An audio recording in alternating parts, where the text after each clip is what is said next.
नमस्कार, माझ्या चॅनलमध्ये तुमचं अगदी मनापासून स्वागत आहे। तर आज आपण बघणार आहे मटनची भाजी कशी बनवायची। तर इथे मी अर्धा किलो मटन घेतलेला आहे, स्वच्छ धुवून घेतला आहे। त्यानंतर मसाला बनवण्यासाठी लागणार आहे कांदा। तर 2 मोठे कांदे लांब लांब असे चिरून घेतले, अर्धा इंच आल्याचा तुकडा आणि काही लसूण पाकळ्या घेतल्या आहे, कोथिंबीर घेतली आहे। त्यानंतर खोबरं मी बारीक करून घेतलं आहे मिक्सरला, तर हे भाजलेलं नाहीये। त्यानंतर घेतलेली आहे खसखस। तर सगळ्यात आधी आपण हे मटन कुकरला शिजवून घेऊया। कुकरच्या बुडाला मी इथं 3 ग्लास पाणी टाकलेलं आहे। तर आता सगळ्यात आधी आपण यामध्ये थोडी हळद टाकून घेऊया। त्यानंतर थोडं मीठ टाकायचं आहे। तर मीठ आपण नंतर भाजीमध्ये पण टाकणारच आहे, फक्त थोडंसं चवीनुसार आपण यामध्ये मीठ ॲड केलेलं आहे। त्यानंतर आता यामध्ये 1 ग्लास आपण पाणी टाकणार आहे। तर हे भांडं आपण कुकरमध्ये ठेवायचं आणि यावर एक प्लेट ठेवायची आहे। त्याला आपण झाकण लावून घेऊया। कुकरच्या आता आपल्याला मोठ्या वातीवरती 4 शिट्ट्या करून घ्यायच्या आहेत।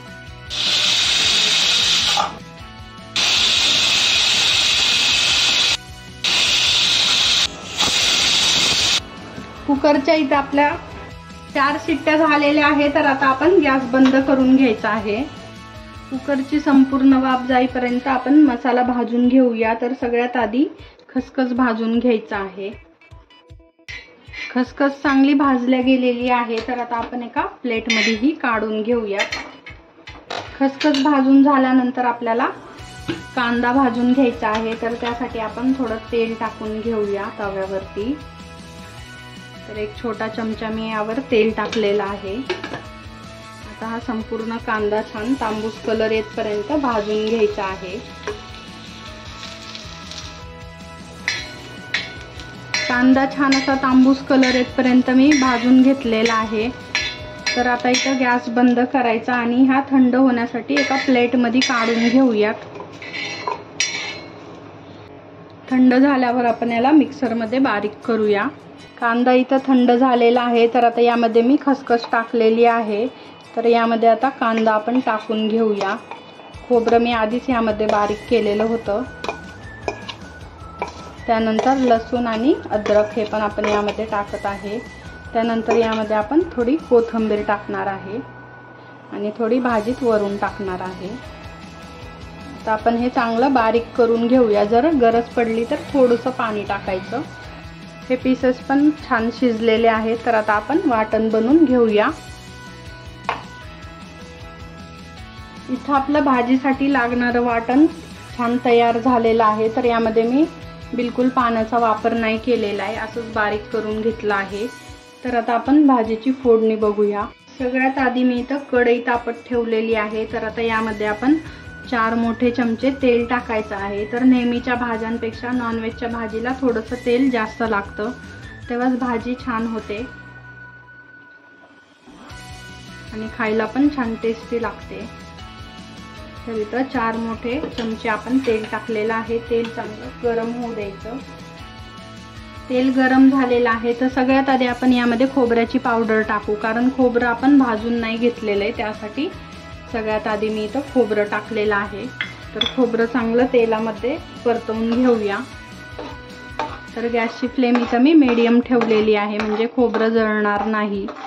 जर तुम्हाला भाजून घ्यायचं असेल तर तुम्ही भाजून पण हे घेऊ शकता। तर थोडंसं तांबूस कलर येतपर्यंत आपण याला तेलामध्ये चांगलं परतवून घ्यायचं आहे। खोबरं पाहू शकता कलर बदललेला आहे आणि हलका असा त्याला चांगला तांबूस कलर आलेला आहे। खोबरं आता चांगलं तेलामध्ये आपलं झालेलं आहे। तर आता आपण यामध्ये जे बारीक केलेलं वाटण होतं ते संपूर्ण टाकून घेऊया आणि मसाला आपला चांगला तेलामध्ये आपण परतून घेऊयात।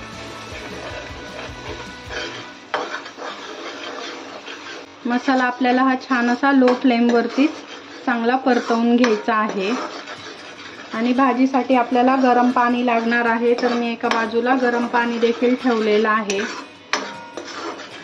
भाजीला आपल्याला जितका रस्सा करायचा आहे त्यासाठी। मसाला आपला छान परतला गेलेला आहे आणि वास पण खूप छान येत आहे।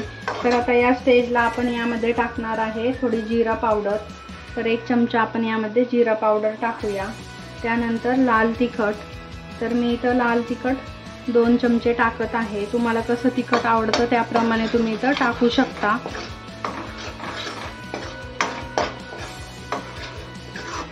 हळद आपण मटण शिजवत असतानाच टाकली, त्यामुळे आता हळद नाही टाकायची आहे। आता यामध्ये मी टाकणार आहे मटण मसाला। तर मटण मसाला मी 1 मोठा चमचा टाकत आहे।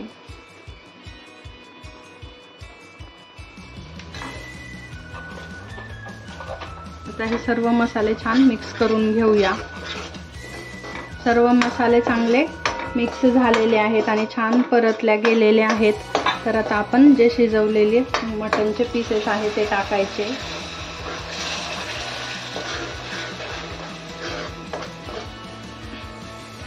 तर हळूहळू टाकायचं, नाही तर हातावर उडू शकतो रस्सा, त्यासाठी।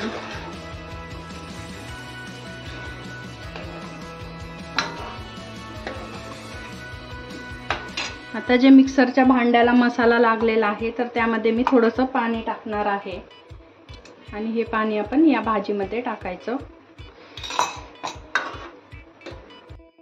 आता यामध्ये आपण चवीनुसार मीठ टाकूया। मीठ आपण आधी पण टाकलेलं होतं जेव्हा आपण कुकरला शिजवलं होतं हे पीसेस तेव्हा, तर थोडं मीठ प्रमाणातच टाकायचं आहे।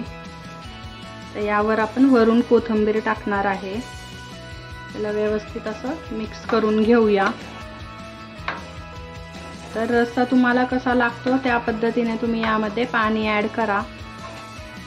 कितपत घट्ट पाहिजे किंवा पातळ पाहिजे त्या पद्धतीने तुम्ही हे रस्सा बनवू शकता। आता याला छान आपण 7 ते 8 मिनिटं छान उकळू देणार आहे। यावर झाकण ठेवायचं आणि छान याला उकळू द्यायचं आहे भाजीला मीडियम वातीवरती। 7 ते 8 मिनिटं झालेले आहे आणि पाहू शकता भाजी पण मस्त झालेली आहे। छान कलर आला आहे भाजीला आणि मस्त अशी छान दिसत आहे भाजी। तर आता या स्टेजला आपण गॅस बंद करूया आणि यावर आणखी थोडी कोथिंबीर टाकूया आणि मस्त गरमागरम ही भाजी सर्व करूया। इथं आपली भाजी मस्त अशी तयार झालेली आहे। ही तुम्ही चपाती सोबत किंवा भाकरी सोबत खाऊ शकता।